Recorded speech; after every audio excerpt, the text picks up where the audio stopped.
Перегородка juda ham qalin, chunki yillar davomida turgan. Homila tushavergan, 6 tagacha bo'lishi kutishgan, homila o'smagan, rivojlanmagan bo'lsa, bachadan boshlig'ini albatta ko'ringlar, diagnostika qilinglar deyapti. Bunda gastroskopiyada tuxumdonga hech qanaqa biz zarar qilmaymiz. Даже laparoskopiyada shunaqangi ehtiyot bo'lib ishlaymiz-ki, chunki bu kimdir a'zosi, ko'payish a'zosi, kelajagi nima deydi, kayfiyatini, yashashini, yosharishini belgilab beradigan organlardan bittasi-da tuxumdon, chunki tuxumdon yaxshi ishlasa, ayol yosh ko'rinadi. Перегородка juda ham qalin, chunki yillar davomida turgan. Homila tushavergan, 6 tagacha bo'lishi kutishgan, boshqa shifokorlar xafa bo'ldik, конечно, operatsiyani o'zida to'g'risini aytaman, kayfiyatim buzildi. Men o'zi juda ko'p holatlarda operatsiyada bepishlikning sababini topsam, juda ham xursand bo'laman. Nimaga?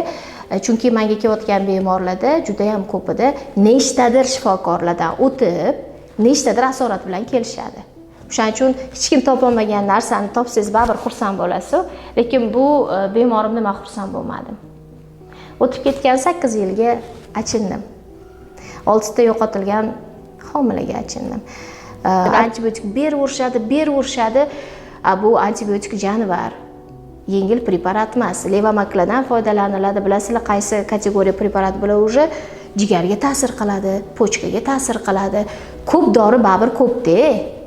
Уже funksiyasi buziladi, keyin, конечно, immuniy sistema tushib ketgandan keyin, bo'lmay homilador bo'lgandan keyin nima bo'ladi?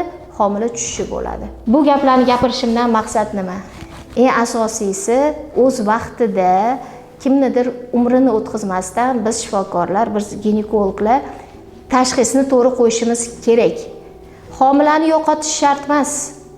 Homiladorlik bo'lmasdan avval, homilani yo'qotmasdan avval, ayol kishi organizm boshqa organlarning funksiyasi buzilishidan avval o'z vaqtida to'g'ri tashxis qo'ysak, albatta biz bir oilada bepishlikni yenga olamiz va homila yo'qotilishini oldini ola olamiz.